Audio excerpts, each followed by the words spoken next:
Hello, YouTube. All right, I hope this the Spanish music playing in the background here doesn't trigger a copyright and end up removing this video here. Just wanted to give you guys an update on what's going on with the shed.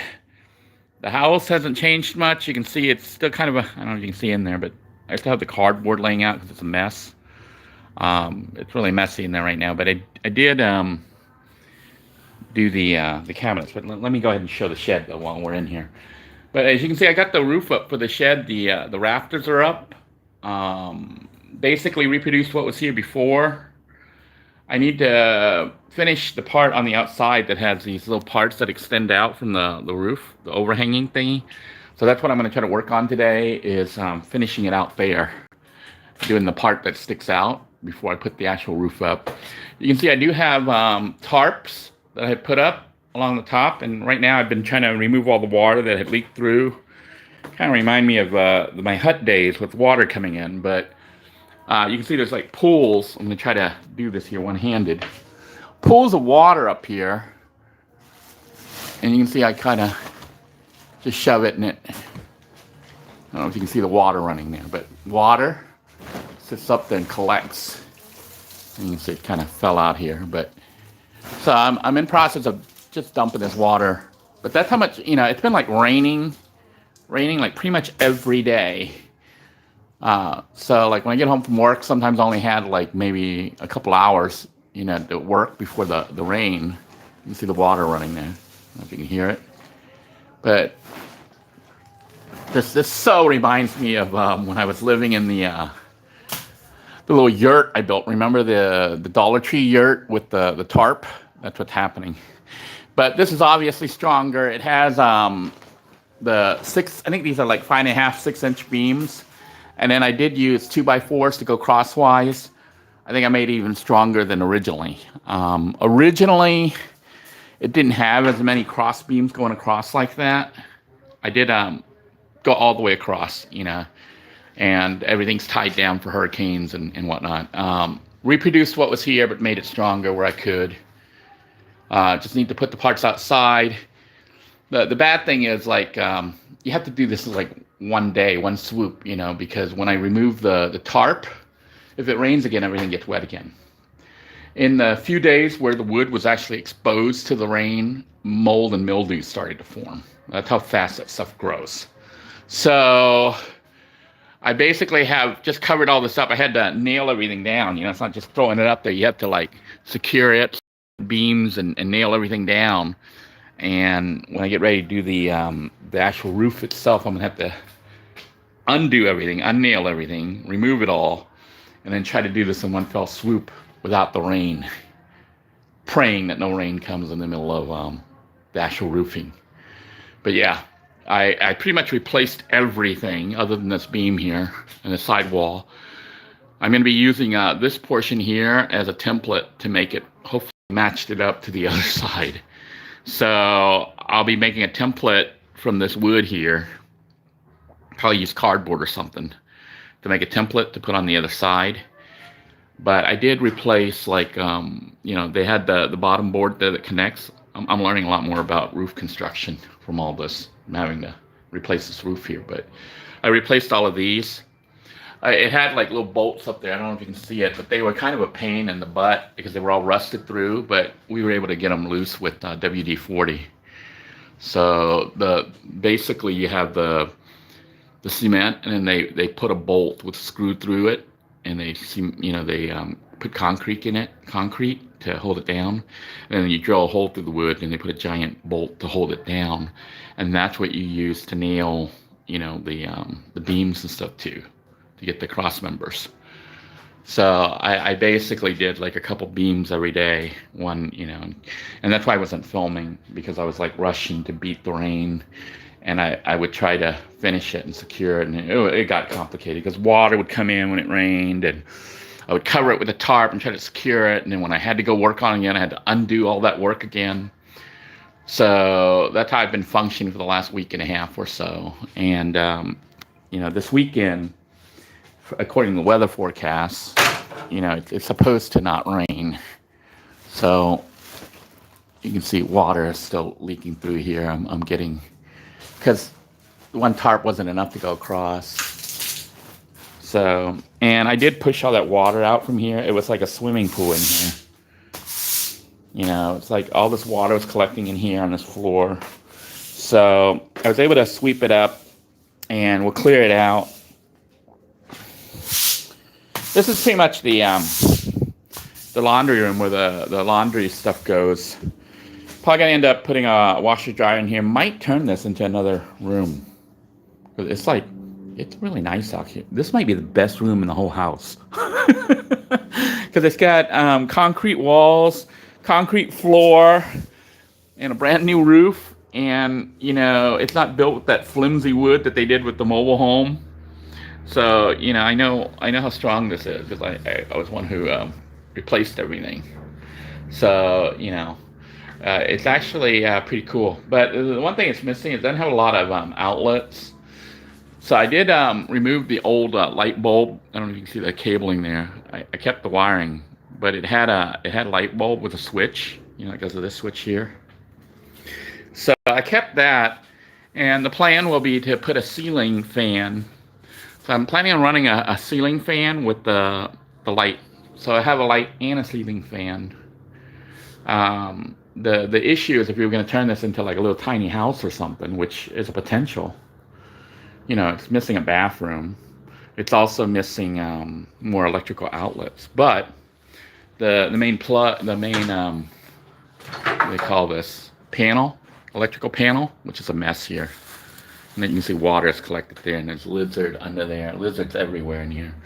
So I did replace all these too. I don't know if you can see here. I think they had the dogs locked up in here at one time. Because I don't know if you can see the wood there. It looks like it has tooth marks all over it. Everything was all busted and broken. So I had to rebuild and reinforce the beams. But luckily they're standard 2x4s. So I pretty much rebuilt all of this to, you know, and tried to secure it. It's not fully done yet, but all that had to be rebuilt. So a lot had to be done back here. And the reason that I started working back here instead of just finishing the house outright was the panels, you know, the roof covering. I don't know what they call it, sheathing or whatever. The stuff that's going to go on the roof, the flat part, is still in the house. So I need to get it out of the house, and I can't just lay it outside where it's going to get all ruined. You can see the metal there. It's got a metal roof that's going to come up on here. I tried to cover it up. I hope it's not all rusted from the rain. I had bought all that, you know, thinking that this project wasn't going to take as long as it did, but it took, you know, we're at 8 months now. So I'm hoping that this weekend we can finish this up. You know, if I can finish this roof up this weekend, it'll actually, this won't be finished, but it'll have a nice roof that won't leak anymore. And then I can get a washer dryer, and I can start doing laundry here instead of having to run to the laundromat. Going to the laundromat takes roughly 2 to 3 hours, you know, each week that I have to go, and costs about $20 in laundry. So having my own washer and dryer, you know, I can do the laundry and go in the house and do other projects and stuff. So you save that time, and also it should be cheaper than $20 a wash and dry. But it has the, you know, the vent for all that stuff, because this is where they had the laundry room before. But I was thinking, like, this would make a really nice little, tiny little cottage. You know, put a little bed, a little kitchen, maybe have the kitchen outside here. It's got like another whole living space here. Sadly, this used to be the I think the garage. The roof was all gone. You know, that's what was all collapsed. And replacing the roof right now would be too expensive. So maybe a future project, or maybe just leave it like that. I haven't decided yet. I'm trying to figure out ways to do things that aren't too expensive. And right now, you know, the price of building materials is sky high. So I have to be kind of minimal. I did kind of temporarily put this back together, this little thing. Basically, what I did, you can see it's loose here, but what I did basically was I rebuilt what was here. You know, I replaced the rotted, broken pieces of wood and stuff, and just tried to do it, you know, one at a time. so that I could match what was already here. Most of that was rotted up there. You can see chunks of it here that were cut down. You know, they were all rotted, and I kept the originals. I kept them to use for measurement, like here, one of the rafters thingies, so I could tell how big to make everything. That's what I was using. I didn't really measure myself. I took the old one and I used it as a guide for the new one. So what is here is kind of like what was here before, but better. Like, they didn't have as many of these cross rafter beams that went across. But I was like, well, you know what? We're going to put it, you know, all the way across on all of them. Because I was thinking, you know, when you have the roof up there, it'll be stronger the more of them that you have and the closer they are. And also, I'm probably going to be standing up on that roof cutting down the tree. I don't know if you can see the tree up here. The tree was, just last week, had no leaves on it. And in 1 week, the leaves all came back. So I need to hurry and get rid of that. The issue we're having with the tree and you know, with the city and stuff is this. You see how it hangs over the power lines and the cable and everything. All the giant branches. So it's extremely dangerous. That's the main power line for the grid, you know, which I had contacted the city and they said, well, they're responsible for that part, but they said that part's fine. But this part by the house, which I did trim some of it, but see, you got big branches, this big, huge ass branch hanging right over it. So it's got to be cut and removed, because if that branch breaks, it'll hit the power line. Then you got a danger, and also you can lose power. Better to handle it before it becomes a problem. But where we're having a big problem is this. See this tree? I'm like, how can people, you know, do a house and grow a tree right next to it like that? What an idiot. So this tree, I guess when they grew it, it was like a plant, but it grew and got wider, and you can see how it goes right up to the rafters. It's not just right up at the rafters; it actually goes in. Yeah, it would have. It had pushed into the roof, you know, the old one, and broken it apart. So what I did was I had to cut my rafters short. You're like, why didn't you just cut the tree first? Well, the power line. That's the problem. You know, the real way to do it is to knock down the tree and then do the construction. But I can't do that because I can't knock the tree down because I can't reach up there. I don't have one of those A-frame ladders. It has to be like really tall to get up there. That's about 25 feet high up there. 25, 30 feet. So I'm going to build the roof so I can stand on it. Then I can cut this, but I still have to be careful not to have it drop down and hit the power line. That is a big concern. And sadly, that means I have to trim the roof around the tree, which is, I don't know, makes me really disappointed, but what am I going to do? You know, and you can't bring anything in here to do anything because all this stuff is in the way. So a big truck can't drive. You can't just knock the fence down and bring a truck or something with the, you know, those cranes and stuff to work. And you can't really come in from the other side either because, well, one, the stuff gets stuck, like the RV got stuck. But also there's a septic system under here. If you run over that, it's gonna ruin it. You can't do that. So there's a lot of stuff that, you know, if I was buying a house again, I would look, knowing now what I know, I would look at it and say, you know what, that is a very big thing. It doesn't look like it's anything, but it's actually a very big deal. The tree being so close to the building, you know, even this one, that big tree right there, the front of the house, that tree, it's messing with the pavement, the foundation.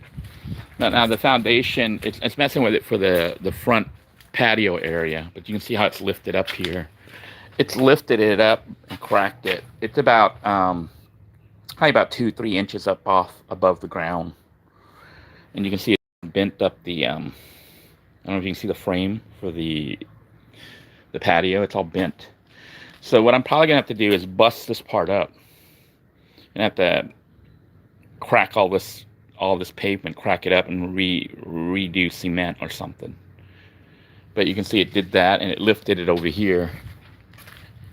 See the crack? It lifted it up here by about 1 inch, but it's this thing, which in the picture, you know, the house that you see on Zillow or whatever online, it was like about This thing was probably about like 5 or 6 inches in diameter, but now it's like 20 inches in diameter or more. 20 inches in width. I don't know, circumference, diameter. So that's my big thing, is the trees. But also underneath here, you can see I ripped off the what do they call those panels that go up, the skirting, and you can see it's a mess under here. You can see bits of rice from the sink. There's a big hole there in the pipe. That is a water leak, but it's not a leak from the whole pipe. It's just a leak from the kitchen side. So I have to somehow get under there, but I don't have my head. My body will fit under here. It's so small. And not my head, but the space. I have a big head. So, and then there's the bricks that are there blocking the other side. I may have to clear and try to go in that way. But I have to crawl up under there so I can see the broken pipe and try to patch the pipe. I bought this this thing from the flea market that supposedly repairs pipes. I'm going to try to do that instead of replacing the pipe, if I can. Because every time you run the sink, water just runs straight down here. And that's why there's bits of rice. That's not maggots, that's rice down there. So this all needs to be fixed up underneath. That's another priority project. And then I need to, straighten all this out and put new skirting before animals go up under there. So I'll be replacing all the skirting. Haven't figured out what I'm going to use. I might use the same lattice work, but if I can find them, if they're not too expensive. If they're crazy high, I might just go ahead and try using pallet wood. Find pallet wood and then make my own. So that's what's happening. Look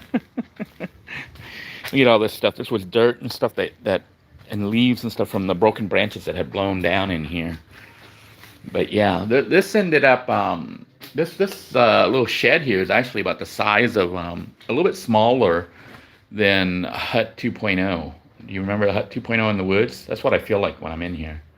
And even the design with the the one roof being taller on one side than the other. It's exactly almost like the Hut. I feel like when I'm in here, I actually like this room. It feels like Hut. And then when you look outside, you see the trees so it feels a lot like the Hut. Except that Hut 2.0 had bigger windows. So I'm looking forward to finishing this. It's not going to be fully finished, but at least finishing the roof. I do have to do the side walls also. But once that's done, the roof and the side wall, I'm not going to finish this room. Not yet. I'm going to finish the house because the house is... let me show you here. It's a mess. You have to pardon the mess in here. I've been living in it and just working as much as I could on that roof. So all that stuff was done over there. So I've been working out there, so it's kind of a mess in here, but I've been eating and doing stuff. You can see it's kind of a mess. We do have the toaster oven, which is proving to be really useful for cooking. Sink's working great. Nice to have hot water, running water, also filtered water. I just made some rice, which I did put the switch on here so I can shut things on and off without plugging and unplugging, and multiple plug outlets. So I did that for both of them because this toaster oven is broken. The timer doesn't work, but otherwise it works great. So putting a switch on it and just flip it on and off. Rice cooker, doesn't have it on and off. It always stays in warm mode when it's not cooking. So now I can just hit the switch and turn it off. Got this oven, not microwave. My wife got it. It's a 900 watt, and it's pretty old, but she got it for free. It's pretty cool when you run it. It looks like a spaceship. Lights come up and it does weird stuff, but it weighs a ton. Originally, I was thinking of putting a microwave up here, kind of like they do in an RV, but after looking at let me try to get some light in here. It's so dark. Maybe I can get some light here from the windows, the shade here. Get some light. Give us a little bit more light here, so it's not so dark in here, and the video recording won't be so bad. All right, so basically you can see I bought some more of the, what's that, Salisbury steak from Aldi's. This whole package here is 6 Aldi's Salisbury steaks, and they're delicious, by the way. Sells for like $2.70 or something. and you get 6 of them. So I eat about 2 or 3 of them per meal. So let's say roughly $3. It costs me about $1 per meal to eat this with rice. So I eat it with rice and maybe salad or some other stuff, to finish the meal. I basically, I cooked it, leave it in the leftovers, and I eat it the next day, which I'm getting ready to eat right now. I'm gonna heat that up and eat it with the rice. So my $3 package of Salisbury steak will last about 3 meals, 2 or 3 meals. So I did that because can't have steak and stuff every night, steak and ribs.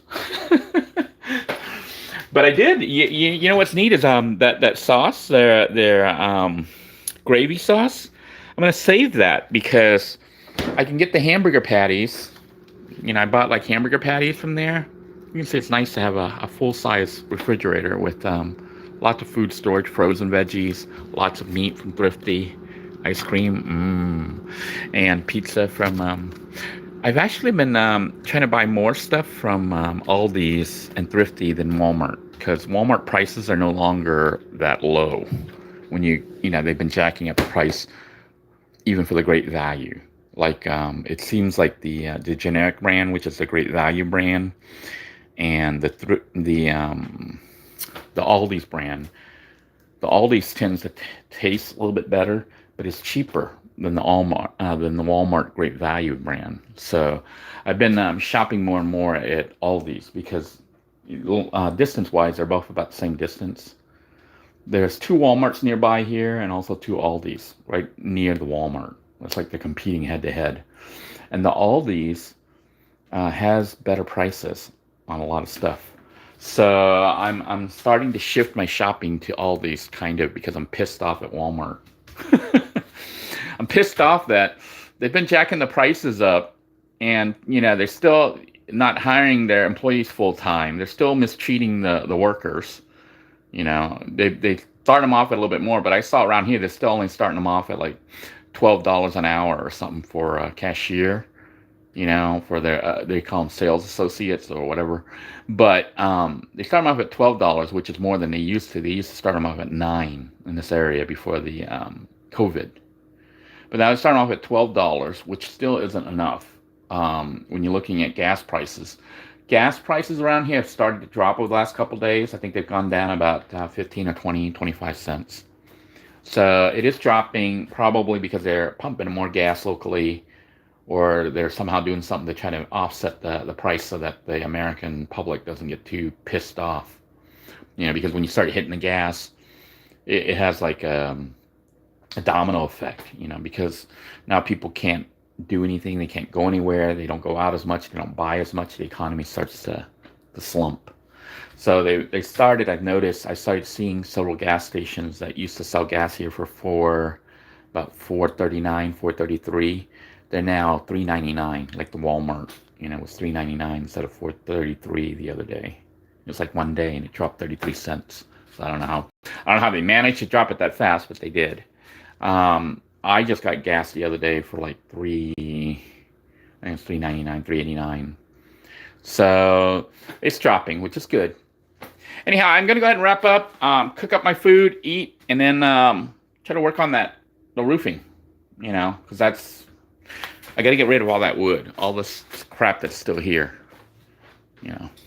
So, but that it's a mess. When I get it done, maybe we'll do a nice tour, because all this crap here is from working on the roof and other stuff. By the way, I started using my Hyper Tough 20-volt max lithium cordless saw from Walmart. Do not buy this. It's a piece of shit. This stupid thing, I started using it and broke already. There's some kind of spring that holds a safety plastic thing. That thing came off, and I didn't know where it went back on. But the other thing is, when you start to use it, the battery keeps dying right away. And then it wouldn't cut. So I went and I bought a bunch of extra blades. I went to Home Depot and bought some blades. I went to Walmart, bought some blades, thinking that maybe the blades were dull. But it just doesn't cut very well. It would stop halfway through. We're talking like a 2x4, a beam, 2x4 beam. it was cutting it, and it wouldn't even cut it all the way across, and it would stop. I'm like, it's a freaking 2x4 beam. So then I had to switch to my jigsaw, and my jigsaw was also having issues, so I went and bought new blades. So if you're ever having cutting problems with like a jigsaw, that thing, I got new blades and it didn't help. But my jigsaw, I went and I bought, yeah, this is from Walmart. But I went and I bought, you can see the old blades, they're all like bad. But then I bought these blades, which are for the Heart brand tools from Walmart, but they're supposed to be universal. And I use these blades, and it slices through the wood like butter. So I thought maybe there was something wrong with me, or the wood was super thick, but evidently it was just dull blades. So if you have problems with your jigsaw and stuff, your tools, get new blades. Although if you have a problem with the Hyper Tough, that's a piece of shit. I wish I had saved the receipt. The problem was I had bought this like, months ago, like 7 months ago. I never used it till I started the roofing project. And then as soon as I started to use it, it broke already. I don't know. I don't have the receipt. Otherwise, I'd take it back and say, hey, this is a piece of shit. I thought of buying another one, but not a Hyper Tough. I was going to buy a more expensive one, but then I'm like, well, I'm almost done with the project. I might try to get away with using the jigsaw, because now the blade cuts really fast. The thing, though, is when you have a circular saw, it helps you cut straighter. It's got like it's got this like T-guide that helps you line, the wood up. Like, see how it's raised here? So you put it at the edge of the wood and you can measure. And it'll help you cut like a straight line, And also, this is a 6.5-inch circular blade. So when it cuts, it's easier to make a straight line. Whereas when you have the jigsaw, you keep kind of wobbling a little bit, and then it's not straight anymore. So in a way, I wish I had used this much earlier. My beams, my panels, they would have been a lot straighter, than what I ended up with. But live and learn, and don't buy that. I don't know if I'm going to buy another circular saw, but if I do, I don't think I'm going to get Hyper Tough. It was crap. So now this vacuum cleaner, this shop vac was pretty good. I got this from Walmart. It's Vac Master. It was in that blue box. I don't know if it's a Heart brand or whatever, but it just says Vac Master. It's the 5-gallon, 3 horsepower one. It has worked pretty good, because we had an older one that burnt out, but this one has been very useful. On that, I'm going to go ahead and sign out. Thank you all for joining me. All right. Janice says maybe the electric company will cut the tree. I had contacted them. I had contacted the electric company, and they said they're only responsible for the part that goes up to, the main line. They will not cut the part that goes to the house. You're responsible for that. They said the homeowner is. And then, looking around and stuff, people don't want to come cut it when they see that it's by the power line, it's in the backyard. They want like a lot of money. But not only that, I would have to rip up my fence and knock down all the walls here and all the shit for them to get their truck back here. Because they have like a little truck with the little, cherry picker lift. That's what they would need. Unless you'd have to get a ladder to climb up there. But see, the problem is, you can see how high up it is. It's very high up. It's like probably about 25, 30 feet up in the air. So I don't even know how I'm going to do that. I'm going to have to figure out, maybe build a little stand or something, or buy a ladder and try to get up there. That part I may wait a little bit, but once I get the roof here done, I'm going to go stand on that roof and try to slowly trim away some of this stuff. Try not to hit that power line, And you can see the power line in the back. There's also another tree. I wish I could have done this when the leaves were all off. That was just last week. And now the leaves, I can't believe how fast the leaves came back. The leaves came back in 1 week. It's crazy. Anyhow, I'm going to go ahead and sign out. Just reading here your comments.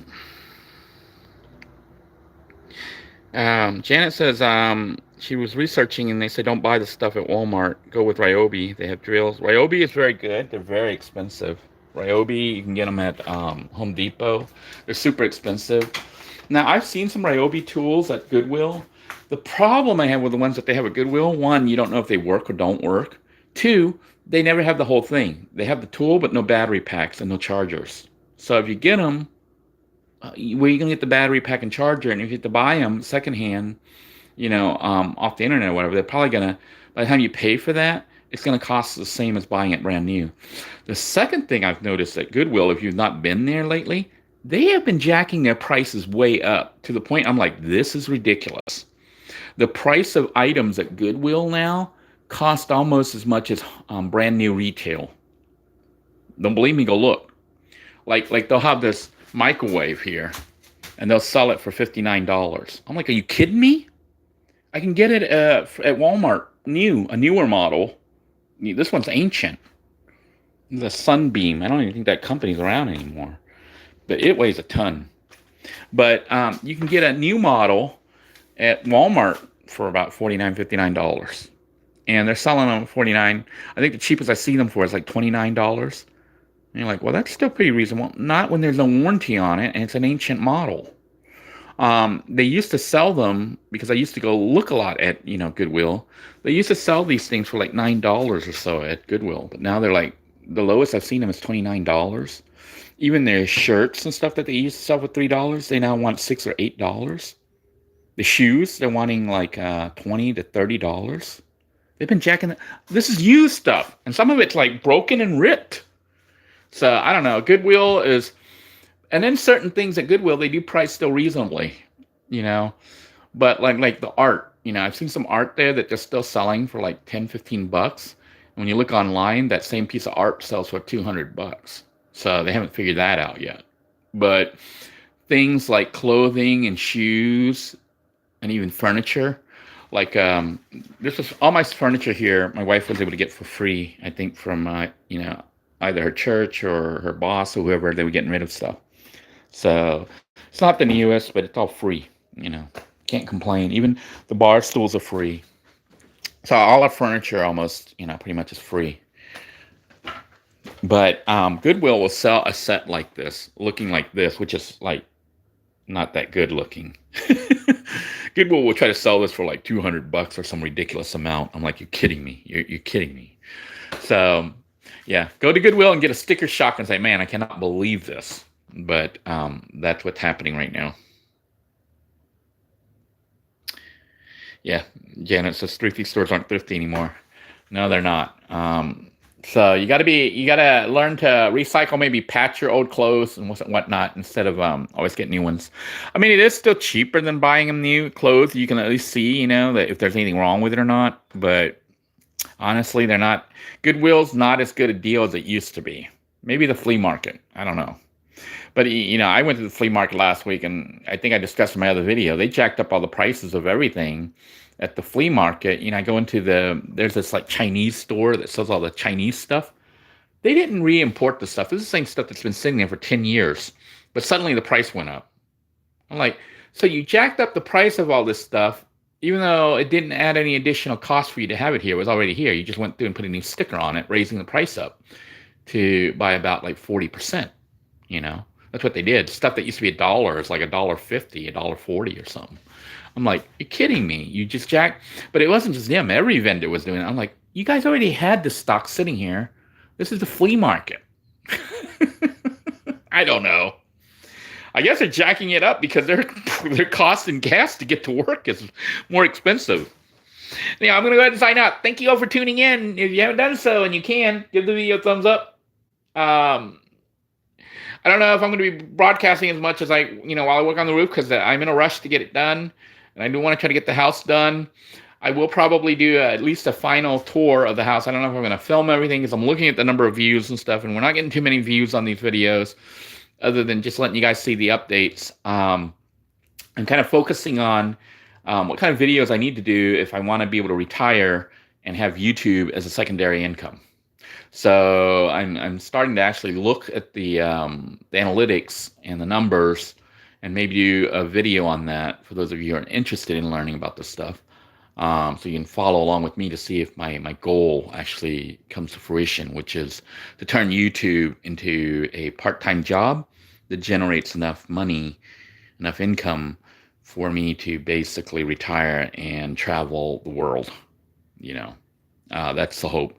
And I don't think it's going to be something that's going to just magically happen. You have to have a game plan, and you have to be able to follow through, and then you have to be able to make sure your game plan actually is viable. Until next time, everyone, take care. God bless you all. Please stay safe. Bye-bye now.